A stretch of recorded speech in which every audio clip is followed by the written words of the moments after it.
इस विद्या वाटिका के बहुत सुंदर खूबसूरत पुष्प सुमन। मेरे सामने एक बड़ी जब से बैठा हूँ तब से एक अजीब सी चुनौती सी हो गई।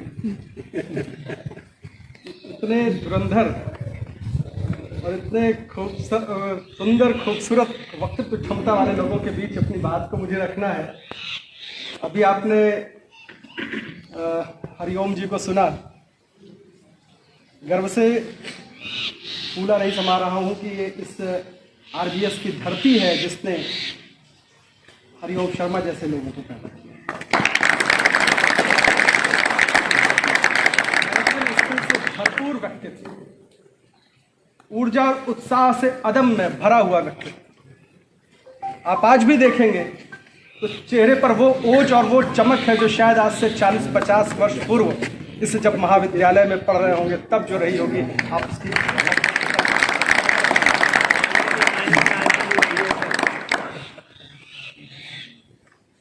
और उससे भी 2-4 हाथ आगे ही कहूंगा, उस कुम्हार की बात करूंगा जिसने ऐसे सुस्वादु जल देने वाले घड़े को गढ़ दिया। बच्चों, सबसे बड़ी चीज आपकी यह ऊर्जा शक्ति होती है, यह अदम्य जिजीविषा होती है, कुछ अच्छा और कुछ बेहतर कर देने की जो भावना होती है, जो एहसास आपका होता है, उसका जीवित रहना बहुत जरूरी है। क्योंकि किसी भी जो भी आप अचीवमेंट, जो भी आप लक्ष्य प्राप्त करना चाहते हैं बच्चों, to travel hopeful is better than to arrive. आप यह जो यात्रा करते हैं वह ज्यादा सुखदायी होती है बनस्पत उसके कि जब आप लक्ष्य पर पहुंच जाते हैं। वह सबसे सुखद पल होता है जब आप अपनी यात्रा पर ऊर्जा उत्साह से लबरेज होकर के आगे बढ़ते चले जाते हैं। जीवन की जो भी उपलब्धियां परिलब्धियां आप चाहते हैं वह तो आपको पीछे पीछे आपके भागती चली आएंगी, बशर्ते केवल आप अपने मार्ग पर, अपने लक्ष्य पर अवरोध जोखिम जो भी आपके जीवन के खड़े होते हैं, रास्ते के सुख दुख परिस्थितियां जो भी आती हैं, उन सभी को सहते हैं। क्योंकि सुख और दुख, अच्छाइयां बुराइयां, परिस्थितियां, जैसा बताया गया कि कॉलेज बहुत बुलंदी पर था, बीच में कुछ नीचे आया, फिर ऊंचाइयों पर आया। ये ऊपर नीचे आना जाना ये हर एक के जीवन का एक अंग है। क्या बात। जो भी जीवंत है ये उतार और चढ़ाव आएंगे। उतार आएंगे तभी आप चढ़ाव का सुख अनुभव कर पाएंगे, और चढ़ाव पे आप पहुंचेंगे तो भी यह मान के रखिएगा कि उतार भी आएगा। अपना धैर्य बना करके रखिएगा। आप छोटी सी कामयाबी पाते हैं, आप उछल के आसमान पे बैठ जाते हैं, और वहीं आपकी किस्मत में लिख उठता है असफलता। जब आप उल्लास इतना आपका बढ़ जाता है कि आप अहंकार में आ जाते हैं, इससे नीचे हम आएंगे ही नहीं। बच्चों, ये जीवन एक चक्र है, ऊपर चढ़ेगा वो नीचे आएगा, जो नीचे चढ़ेगा वो ऊपर जाएगा, लेकिन ये गतिमानता बनी रहना आवश्यक है। जीवन में प्रगति के पथ पर चलते रहने की भावना, ये सारी चीजें आएंगी जाएंगी। गीता में भगवान कृष्ण ने कहा है, अर्जुन को संभाल रहा था, समझा रहा था, वो बड़ा धुरंधर था, योद्धा था। 18 अक्षौणी सेना उसके सामने खड़ी थी, उसने गांडीव छोड़ दिया, डर गया, समस्याओं से, परिस्थितियों से डाउन हो गया, डिग्रेड हो गया, छुप। कृष्ण ने उसको समझाया, और समझाया नहीं, जैसे उन बड़े भाई ने छोटे भाई को चाटे भी लगाए थे, तमाचे भी मारे थे, हो सकता है अपशब्द भी कहे हों और गालियां भी दी। अर्जुन ने गाली दी है, अपशब्द कहा है, नपुंसक और हिंजड़ा तक कहा है। क्लैव्यम स्मगम पार्थ, क्लीवता को, नपुंसकता को मत ले। पढ़े लिखे पंडितों जैसी बात करता है मूर्ख, ऐसा कहा है अर्जुन को कृष्ण ने। बच्चों, ये गढ़ने की प्रक्रिया है। आपका शिक्षक आपको जब गढ़ता है ना, एक सुंदर से घड़े के रूप में परिकल्पना करिए। मिट्टी रहती है, मिट्टी को रूंधा जाता है, पहले रगड़ के उसको मारा जाता है, मेटा जाता है, और मेट करके चाक पे चढ़ा करके उसको हाथ से बाहर से ठोका जाता रहता है, अंदर से हाथ लगाए रखा जाता है, और जब वो एक स्वरूप बन करके खड़ा होता है तो उस पर एक पतली सी नुकीली सी कोई खुरचने वाली कोई औजार लेता है और कुम्हार उस पर भी निकलता एक सुंदर सा स्वरूप गढ़ता चला जाता है। चोट लगती है, उस घड़े पर चोट लग रही, कच्चा सा घड़ा है, वो उठ करके खड़ा हो जाए, ना ना मुझे नहीं, मुझ पर ये क्यों चला रहे हो, ये नुकीला पेंच मेरा शरीर नहीं बर्दाश्त करेगा। लेकिन फिर भी वो उसका कुम्हार उसको नोचता रहता है, उसको जगह जगह उसको उकेरता रहता है, एक स्वरूप प्रदान करता रहता है, क्योंकि उसको पता होता है कि अभी इसको पीड़ा जरूर हो रही है, लेकिन बाद का यह भविष्य इसका उसकी नजरों में नाचता है, एक जो जीवन को जिया हुआ व्यक्ति है, एक जो हरि बाबू शर्मा जैसा व्यक्ति है, जो अपने जीवन को यहां से, बच्चों ये गर्व की बात है, ये गर्व की बात है, आपको कभी नहीं मिलेगा, क्योंकि बहुत बड़े जीवन कालखंड में बहुत छोटा सा समय हमको आपको सबको मिलता है। न जाने कब से सृष्टि चली आ रही है, न जाने कब तक अभी चलती रहेगी, उसमें कितना सा समय मिला है। बहुत अधिक से अधिक कहोगे तो जीवेत शरदा शतम, 100 वर्ष तुमको मिलेगा, जिसमें से 20 साल तुमने निकाल दिए, अब 80 वर्ष। अब इन 20 वर्षों में जैसा कहा अभी, ये 5 वर्ष हमको दे दो, 5 वर्ष इस संस्थान को दे दो, और इस संस्था में 5 वर्ष अगर तुमने दे दिए तो बाकी के जो तुम्हारे 50 वर्ष हैं, जो 80 वर्ष हैं, वो तुम्हारे जीवन यहीं से लेकर के पूरे वसुधा, पूरे पृथ्वी तक के लिए एक नाम बन जाएगा। आरबीएस का नाम बन जाएगा, बिचपुरी का नाम बन जाएगा। आज बैठे बैठे दिमाग में आ गया कि बिचपुरी को अगर विश्वपुरी कहे तो क्या बुराई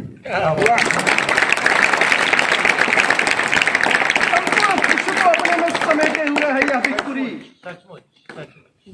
एक अद्भुत सा उमंग उत्साह मन के भीतर आता है कि क्या ये वही धरती है जहां 21 वाइस चांसलर जिसने प्रोड्यूस किए। जब से आया हूं तब से बताया जाता था कि ये कुलपति, ये वाइस चांसलर, ये लोग यहां पर रहे हैं। एक लिस्ट बनवाई और अखबार में भी छपवाया है, दैनिक जागरण में बहुत विस्तृत, आपका लगभग पूरा एक हाफ पेज कवर किया। 21 वाइस चांसलर आपके इस आरबीएस महाविद्यालय ने सौंपे हैं, और आप बने हो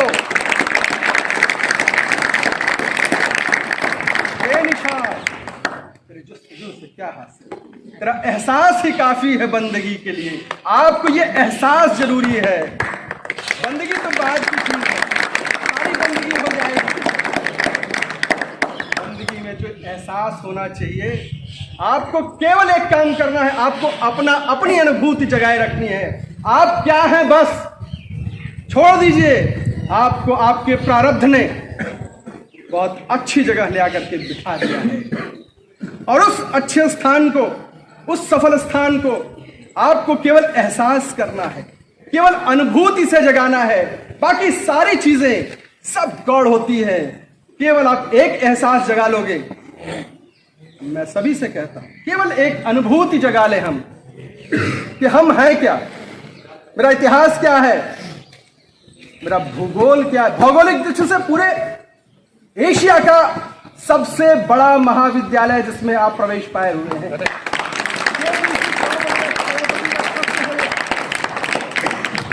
जेडीसी का प्रश्न है, एशिया का सबसे बड़ा भौगोलिक दृष्टि से महाविद्यालय कौन? उसका उत्तर होता है आरबीएस महाविद्यालय, राजा बलवंत सिंह महाविद्यालय। बहुत सारे ऐसे विभाग हैं जिसकी स्थापना यहीं से हुई है पूरे भारतवर्ष में।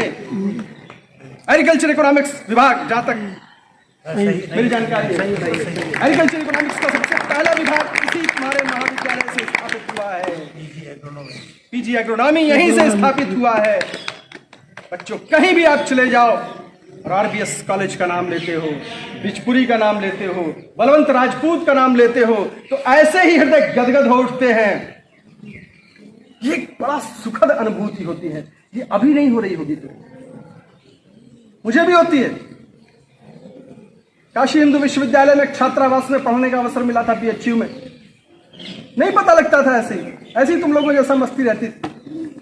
लेकिन अब जब जाता हूं तो अपने सारे व्यस्ततम कार्यक्रम में से उस कमरा नंबर 62 और कमरा नंबर 124 में पहुंचने की जरूर मैं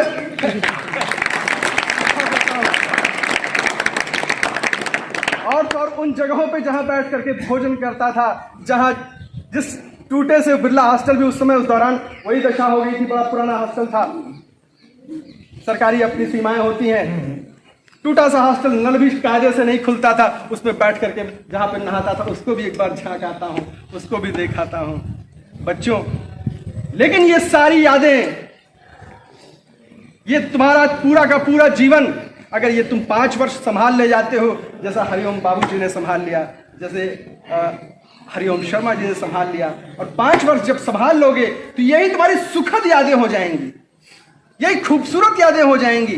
माफ करना, बहुत सारे आपके साथ और भी लोग रहे होंगे जिन्होंने इन 5 वर्षों को, मैं प्रतिशत में ही मानता हूँ, आरबीएस का पढ़ा हुआ छात्र शायद एकाध आधा % में ही ऐसा होगा जो अपने जीवन में असफल भी होता होगा। शायद उसको जब पीछे पलट के देखेगा तो वह सुख की अनुभूति नहीं होगी, क्योंकि आज आप सफल हैं, आज आप समाज को कुछ दे रहे हैं, राष्ट्र को कुछ दे रहे हैं, आपको कुछ दे रहे हैं। किसी न किसी माध्यम से आपने इस महाविद्यालय से जो लिया है उसकी कृतज्ञता आपके भीतर है, और उस कृतज्ञता को आपको अर्पित कर रहे हैं। यह कृतज्ञता आपकी तब नहीं हो पाएगी जब आप इन 5 वर्षों में आप इनका समय आप सदुपयोग न कर पाए। तो बच्चों, सबसे महत्वपूर्ण है इनका सदुपयोग करना। यह जो आपको अवसर मिला हुआ है, और आपको ही नहीं, ये जो हमारी यंग ब्रिगेड है, सर, ये बताते हुए मुझे बड़ी खुशी हो रही है कि जब मैं ज्वाइन किया हूं तो मेरे ही पीछे 32 लोग और कमीशन में बैठे।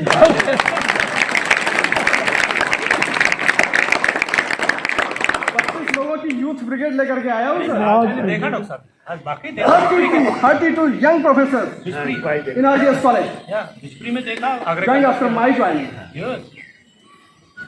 तो 32 लोग ये जो हमारे युवा हैं, और तो और मैं युवा कहता हूं अपने विपिन सर को भी युवा कहता हूं मैं, मेरी युवा की परिभाषा जब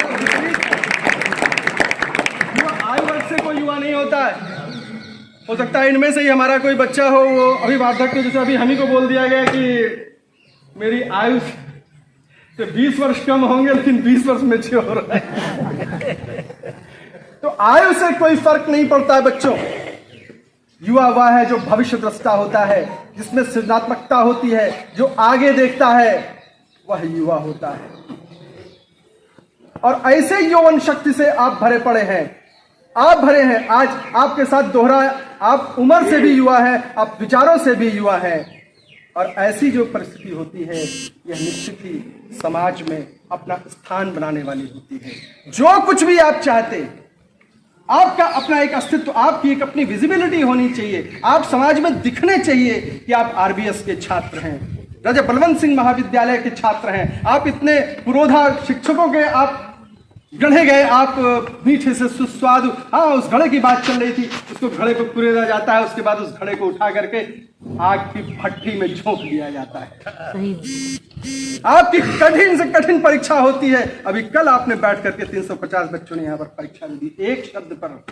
यह कठिन परीक्षा होती है। उससे भी खड़ा अगर कहता ना अब तो मैं चटक जाऊंगा, अब मैं बिल्कुल ना, अब ये मुझसे नहीं बर्दाश्त होने वाला, इतनी कठिन परीक्षा गुरुजी लोग लेते हैं, हमें नहीं करना ये काम, क्या होगा? वो घड़ा घड़ा नहीं बन पाएगा, किसी को कुछ नहीं दे पाएगा। और वही घड़ा खूबसूरत सा बन करके सामने आ जाता है, तो पानी रखा जाता है, अपना जाने कितने पथिकों की प्यास बुझाता है, जैसे पथिकों की प्यास आपको शीतलता प्रदान कर रहे हैं, अपनी वाणी से शीतलता प्रदान कर रहे हैं। और महाविद्यालय के प्रति जो एक 2 शब्द हैं, एक कृतज्ञ है और एक कृतज्ञ है। एक कृतज्ञ होता है, एक कृतज्ञ होता है। जो किया, महाविद्यालय ने आपको जो दिया, बच्चों सबसे बड़ी चीज है कि आपको यह एहसास होना चाहिए कि हमको प्रकृति क्या दे रही है, हमको सरकार क्या दे रही है, हमको कॉलेज क्या दे रहा है, हमको माता क्या दे रही है, हमको हमारा पिता क्या दे रहा है। यह एहसास आपके भीतर, हम सभी के भीतर ये जीवित रहना चाहिए, जिंदा रहना चाहिए। और यही जो एहसास जिंदा है तो आप कृतज्ञ हैं, कृत्य को जानने वाले हैं। और इसी एहसास को जिस क्षण आप भुला देते हैं, आप अधिकारों की बात करते हैं, आप कर्तव्यों को भूल जाते हैं, आप कृतज्ञ हो जाते हैं, आप अपने चित्त का हरण कर देते हैं। और कृतज्ञता से बढ़कर के कोई धरती पे दूसरा पाप नहीं है मित्रों, कोई दूसरा पाप नहीं है कृतज्ञता से बढ़कर के। और इसी के विपरीत कृतज्ञता से बढ़कर के कोई दूसरा पुण्य भी नहीं है। आपको कृतज्ञ होना है पूरी वसुधा के प्रति, पूरी धरती के प्रति। ये धरती अगर चाहे 2 मिनट में अगर उसकी इच्छा हो जाए कि अब मैं हिल जाऊंगी, क्या हालत होगी? जोशीमठ का हाल देख लीजिएगा।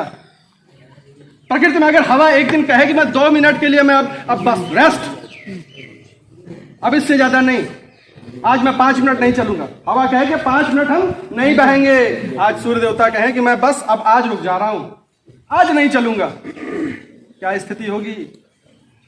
ठप हो जाएगा, बैठ जाएगा। अभी परसों बजट आ रहा था,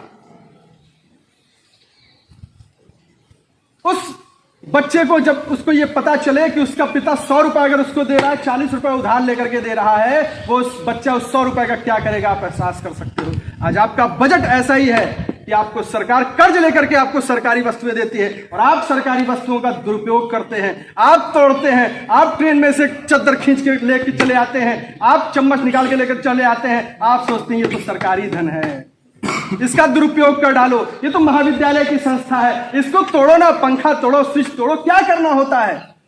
नहीं मेरे बच्चों, जो आपको वो 100 रुपया मिल रहा है, उसमें से आपके पिता ने 40 रुपए किसी से उधार लिए हैं कि मेरे बेटे को प्रगति करनी है, मेरे राष्ट्र को प्रगति करनी है। यह विश्वास, यह एहसास था जिसने आपको मंच से पूछा कि हमारे बच्चे गांव से आते हैं, गुरवत से आते हैं, गलियों से आते हैं, और किस स्थिति से आते हैं, उनके माँ बाप क्या ले आकर के आपको यहाँ कैसे बैठा देते हैं, और किन सपनों को बुने होते हैं। जब आपका माता पिता कलेजा चौड़ा हो गया, सीना हो गया, जब बताया कि उसी महाविद्यालय में सेलेक्ट होना है, गर्व की अनुभूति करिए। उस जमाने में कहा गया जो बिचकुली से MSc किया हुआ था पूरे विश्व में कहीं जा सकता था, पूरे विश्व में। 68 में, 79 में, सर 77 मेरी डेट ऑफ बर्थ है। जब पैदा भी नहीं हुए थे हम में से अधिकांश अध्यापक नहीं पैदा हुए थे, बच्चों की बात तो छोड़ दीजिए, मैं नहीं पैदा हुआ था। उस जमाने में आपने जब MSc करी, आप विश्व के किसी भी स्थान में, किसी भी कोने में अपना स्थान आप बना सकते थे। उस समय आपके पिता ने कहा नहीं, 1 लाख भी मिले उस जमाने में, जब मुश्किल से 200 रुपए की सैलरी रही होगी, क्योंकि मेरे पिताजी थे तो मैं जानता हूँ, 200-250 रुपए सैलरी हुआ करती थी। उस जमाने में 200 सैलरी पाने वाले से कोई कहे कि 1 लाख रुपए मिले तो मत जाना, ये बड़ी बात होती है।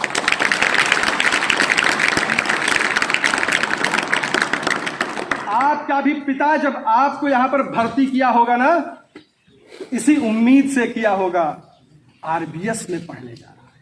हो सकता है वह पिता न पहुंच पाया हो RBS में, तो अपनी भावनाओं को बेटे में संप्रेषित कर दिया उसने, और उसने नजरों से देखा कि ये मेरा बेटा जब RBS में पहुंचेगा तो हरि बाबू शर्मा जैसा हो जाएगा, शर्मा जैसा हो जाएगा, जहां के पढ़े हुए एलुमनाई जैसा हो जाएगा, ICR के डायरेक्टर DP सिंह साहब जैसा हो जाएगा, कितने नाम लूं, मंगला राय जैसा हो जाएगा, क्या क्या नाम यहां पर लूं। आपका पिता यह सोच करके आपको देता है। आपको बच्चों, यह कृतज्ञता आवश्यक है, और यह कृतज्ञता साधुवाद का पात्र बनाती है आपको। यह सारी कृतज्ञता आपके एहसास, दोनों चीजें आपके एहसास पर डिपेंड करता है। दोनों चीजें, कोई भी काम करने चलोगे 2 रास्ते जरूर आपके आएंगे, श्रेयश्च प्रेयश्च मनुष्य में तो संपरित्य विविक्ति धीरः। श्रेय और प्रेय दोनों आपके रास्ते में आएंगे, कठोपनिषद कहता है। संस्कृत के छात्र नहीं है, जो भी काम करने धरती पे चलोगे दो चीजें जरूर आएंगी। आप यहां पर भी बैठ सकते थे और बाहर मटर गश्ती भी कर सकते थे। आज ये इतनी पंचायत सुनने की आपको शायद जरूरत ना होती अगर आप प्रे का मार्ग चुन रहे होते, बाहर जाकर के चाट खा रहे होते, सिगरेट पी रहे होते, आप कोई और गलत काम कर रहे होते। बनस्पति यहाँ की जो ये आपको पिलाया जा रहा है, बांध करके बिठाया जा रहा है, इस चटकती धूप में आप बैठे हुए हो, क्या मिलता है आपको? नहीं। यही चीज है जो आपको दे रही और देने वाली और देगी और देती रहेगी। गारंटी है, मेरा ठोक के दावा है कि आप ही निकलोगे आगे, क्योंकि आप में क्षमता है सुनने की। जैसे अभी कहा, भावी बल कह दिया कि मैं प्राचार्य को बैठ करके सामने सुनना चाह रहा हूं। सोचो, कल्पना करो, वहां बैठो। जीवन का सार है यह जीवन का सार है। ऐसे कार्यक्रमों के लिए मैं साधुवाद देता हूं। यहाँ के विशेषता निशब्द हो जाता हूं जब भाव देखता हूं यहाँ पर कार्य करने। केवल एक संकेत और केवल इशारा, केवल सदिच्छा। कितनी बातें कहूं सर, क्या क्या कहूं। धन्य हो गया, सचमुच धन्य हो गया। तीन तरह के विद्यार्थी होते हैं। विद्यार्थियों की तीन कैटेगरी होती है बच्चों। एक विद्यार्थी वो होता है जो अपने से बड़े की बात को, जिसको भी गुरु माने, अपने संरक्षक की बिना कहे समझ जाए। कठोपनिषद, बिना कहे क्लास में आपको पहुंचना है, गुरुजी आने वाले हैं, चाक डस्टर लेकर के ब्लैक बोर्ड साफ करके डेट डाल करके रख दिया। वो पहला बच्चा है, पहली कोटि का छात्र होता है जो बिना गुरु के कहे उस गुरु की बात को स्वीकार कर लेता, मान लेता, जान जाता है कि गुरुजी को ये चाहिए। प्यास लगी है, घर में पहुंचे पिताजी, आप लेकर के उनके सामने पानी खड़े हो गए बिना मांगे। पिताजी निकलने वाले, उनकी आप घड़ी, मोबाइल, पर्स लेकर के खड़े हो गए बिना कहे उनके। वो पहली कैटेगरी का वो छात्र होता है, पहली कैटेगरी का विद्यार्थी होता है। इसमें दूसरी कैटेगरी का विद्यार्थी कौन होता है? जो कहने के बाद, बेटा जरा पानी लेते आना, जरा छड़ी ले देना, मेरी मोबाइल रख देना, ये सेकंड कैटेगरी वाले हैं। और थर्ड कैटेगरी है जो कहने के बाद भी न करता।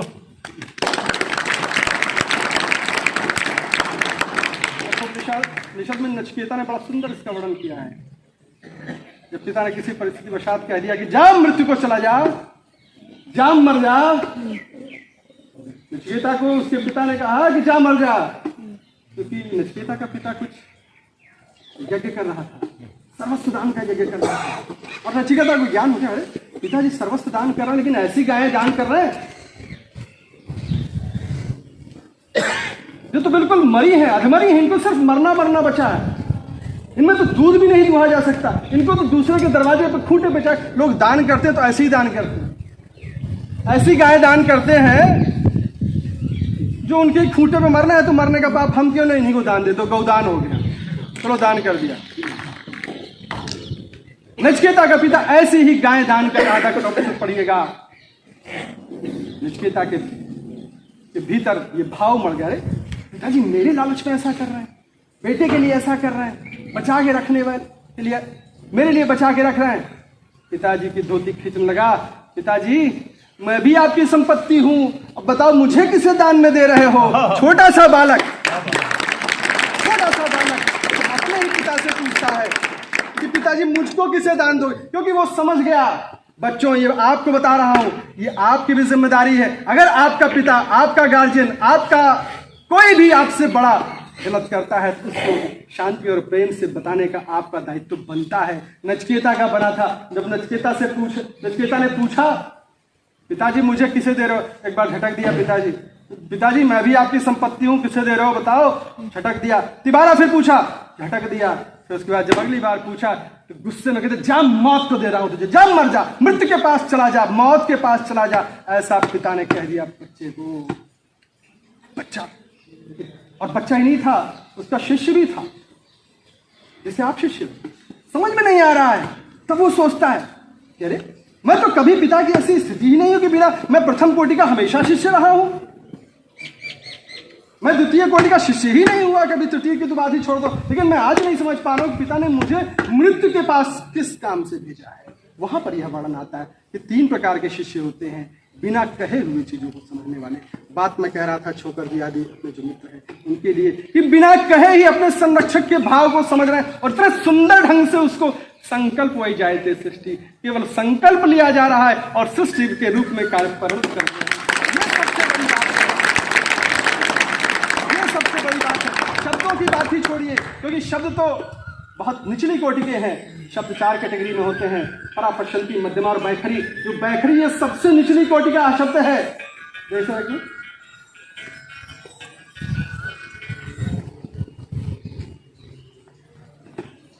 शब्द से कह करके हम कोई चीज आप पर संप्रेषित करते हैं तो बहुत ये 4th कैटेगरी का है, ये 4थी कैटेगरी का है जो हम शब्द के द्वारा आपको कुछ अभिप्रेत करते हैं।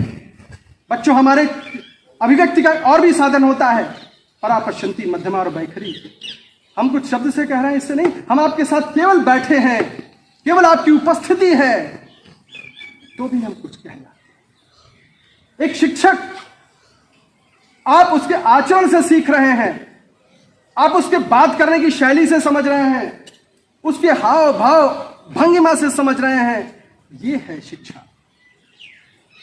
शब्दों से कही हुई बात को अगर आपने अनुपालन कर दिया बहुत अच्छी बात है, लेकिन उससे भी अच्छी बात है कि आपने बिना कहे हुए चीजों को, अपने भाव को पकड़ा, तरंगों को पकड़ा, वेव को पकड़ा, टेलीपैथी की और आपने उस चीज को परिणत कर दिया। साधुवाद, साधुवाद, साधुवाद। अच्छा लगता है। बड़ा सुंदर सा दृश्य होता है कि वो अभी बजट चल रहा था, फिर बजट की बात बाद में आती है दिमाग में कि हमारा घाटा नफा क्या है, हमारा मुनाफा क्या है, हमारा घाटा क्या है। विद्यालय का, शिक्षण संस्थान का, शिक्षकों का, प्राचार्य का सबसे बड़ा मुनाफा क्या है? सबसे बड़ा मुनाफा क्या है हमारा? आपकी सफलता, ये सबसे बड़ा हमारा मुनाफा है। हमारे छात्र सफल होकर के ये हमारा मुनाफा है। और जिस दिन हमारा छात्र, हमको पता चलेगा कि ये सड़क का मूंगफली बेचता हुआ व्यक्ति कहाँ के पढ़े हो भाई, RBS के पढ़े हैं, वो हमारा सबसे बड़ा घाटा होगा। तो बच्चों, ये मुनाफा और घाटा ये याद रखना।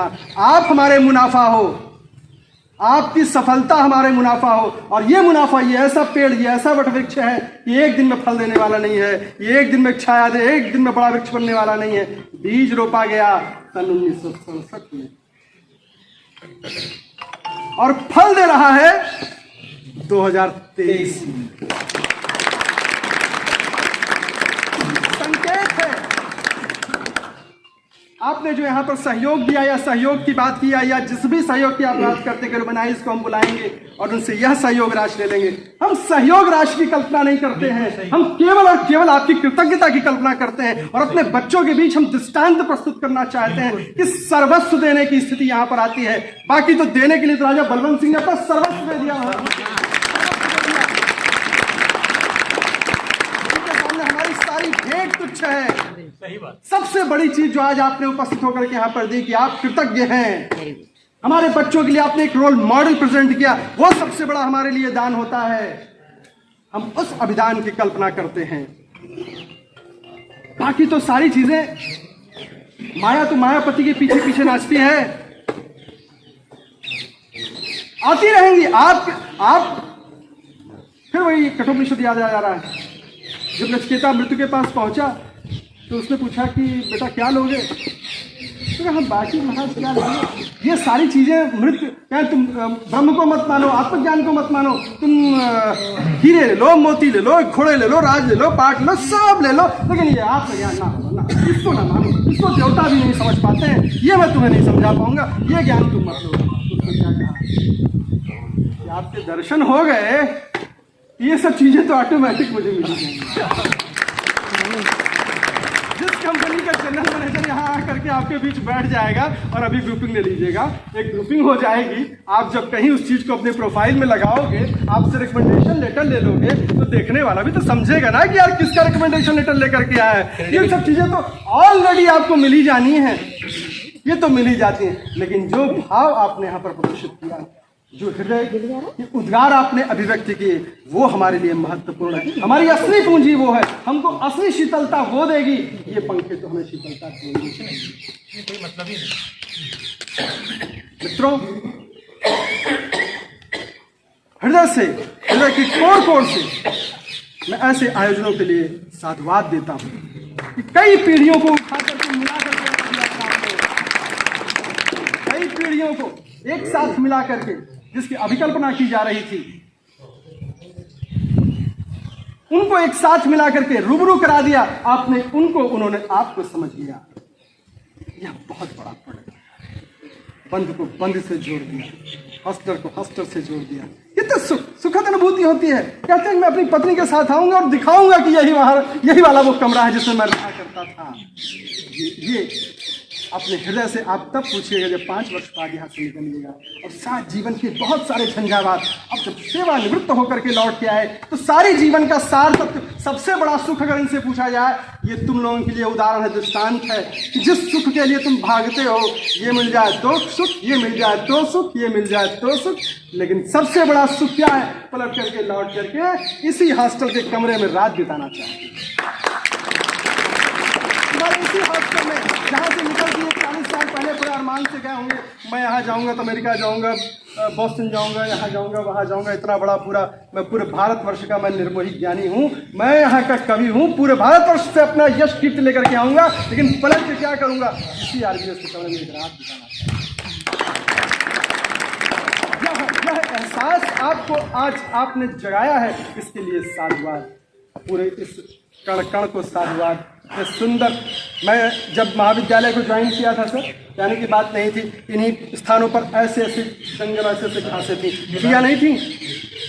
कोई है यहाँ पर पुरानी यादें बताने वाला? इतनी घासें यहाँ पर दिखाई पड़ी, केवल घासें थी। और कोई, मैंने ये कहा कि कोई ठेकेदार इस कार्य को नहीं कर पाएगा, कोई कॉन्ट्रैक्टर नहीं कर पाएगा, कोई लेबर नहीं कर पाएगा, कोई सफाई कर्मी नहीं कर पाएगा। इसको हम और आप गंदगी फैलाते हैं, हम आप यहाँ इसका उपयोग करते हैं। हमारी पहली कार्यस्थली ये है, हमारा पहला स्थान ये, हम करेंगे और आप करेंगे, और उसका परिणत रूप आज में दिखलाई देगा। एक सुंदर यहाँ पर चार, अभी क्या, अभी तो सर ये तो आपने केवल इब्तिदा है, अभी तो ट्रेलर देखा है, पूरी पिक्चर देखना बाकी।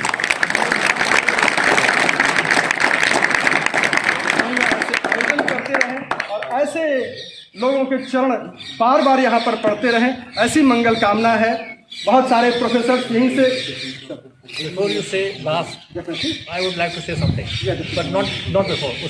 आप जब ये डिसाइड करते हैं कि मेरा लास्ट है, उससे पहले कहना चाहता हूँ। सर मुझे लग रहा है कि मैं कुछ आज ज़्यादा ही बोल ले गया आप लोगों से। नहीं, मैं कुछ और कहना चाहता हूँ, मेरे से रह गया। ठीक है, बहुत साधुवाद इस कार्यक्रम के आयोजन में, और सभी को, और जितने भी जो छात्र हैं, जो शिक्षकगण हैं, साथी हैं, मैं तो ये मानता हूँ कि मन जीत बनना है, मन को जीत करके चलना है, मन को जोड़ करके चलना है। बाकी चीज़ें तन और धन ये सब ऑटोमेटिक, ये तो चीज़ें हैं, जो जाएंगी मन को। और मन के लिए भी मैं बताता हूँ कि मन पूरे बॉडी में आप डिसेक्शन कर डालिए, हार्ट मिल जाएगा, किडनी मिल जाएगी, लीवर मिल जाएगा, सब मिल जाएगा। ये मन, ब्रेन भी मिल जाएगा, मन नहीं मिलता। क्यों नहीं मिलता? क्योंकि मन केवल आपका विचारों का पुंज है।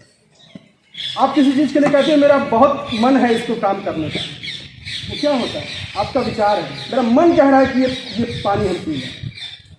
एक बार मन हुआ, 2 बार मन हुआ, 4 बार मन, जैसे जैसे वो विचार पूंजीभूत हो जाता है, आपका उस चीज़ के लिए मन सकारात्मक हो जाता है। और वही जब आप सोचते हैं नहीं यार ये गंदा, जैसे सिगरेट पीने वाला साथी, बच्चे बहुत सारे उनके साथी बाहर रहते हैं, सिगरेट पीते, दूसरे को देखते हैं, यार क्या छल्ले उड़ा रहा है, कितना सुंदर मार रहा है ये, ना हम भी ऐसे करते हैं। एक बार देखा, 2 बार देखा, और कुसंग का ज्वर आपके साथ आ जाता है, और वह आप एक दिन आप भी उसके साथ जा करके एक छल्ला उड़ा ही ले जाते हो। ये आपका मन हो गया।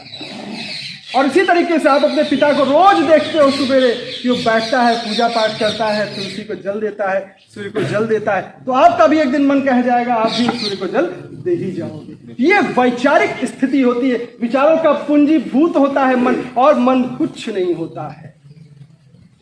सकारात्मक सकारात्मक सकारात्मक देखते जाओ, सकारात्मक हो जाओगे। और हर चीज में नकारात्मक नकारात्मक, निगेटिव निगेटिव, बहुत बड़ी विडंबना है हमारे। निगेटिव देखते हैं, अरे गुरुजी वो पढ़ा तो लेकिन वो उसमें फेल हो गया, उसमें इतना मिला ही नहीं, क्या फायदा है इसको करने का। अरे बेटा वो फेल हो गया, तुम तो सकारात्मक, तुम्हारे सामने एग्जाम्पल बैठे ना, इनको देखो ना, तो अपने मन को पॉजिटिव रखोगे, अपने मन को सकारात्मकता से भरोगे। कोई नकारात्मक बात भी करे तो काट के फेंक दो। और जीवन में जिया गया है इसको बच्चों, ये केवल कहने की बात नहीं कर रहा हूं, ये जीवन में जी हुई चीजें हैं। आप पॉजिटिव देखो, आप पॉजिटिव हो। आप विरोधों में भी आप कह रहे अभी कहा प्राचार्य जी धैर्य नहीं होते, ऐसी बात नहीं है, मैं भी अभी होता हूँ। लेकिन सच्चाई ये है कि हर बुरी चीज में अच्छाई खोजने की एक शुरुआत से आदत सीखो, बहुत जरूरी है। और वह चीज आज जीवन के हर एक मुकाम पे बहुत सारी चुनौतियों और चैलेंजों के बीच में आज अगर वो काम आती है तो शायद ये एक मूल मंत्र कहूंगा, हर एक निगेटिव भी है तो उसमें पॉजिटिव सोचो, इसमें भी कुछ मसलहत है परवरदिगार की, ऊपर वाले की इसमें भी कुछ मर्जी है। ये विचार रखो, ग्लास आधी भरी है आधी खाली है, हम खाली देखने में सारी एनर्जी खत्म कर देते हैं। गुरु जी ग्लास तो क्या है, आधी खाली है, अरे आधी भरी है, तुम आधी, ये तुम्हारा वैचारिक दृष्टिकोण दिखलाता है ग्लास को तुम किस रूप में देखते हो। तो बच्चों पूरी ऊर्जा और उत्साह से लबरेज हो जाओ, भर जाओ और पूरे इस उमंग के साथ भर जाओ कि हम भी आने वाले समय में इन 5 वर्षों में, इन 4 वर्षों में इस शिक्षण संस्थान से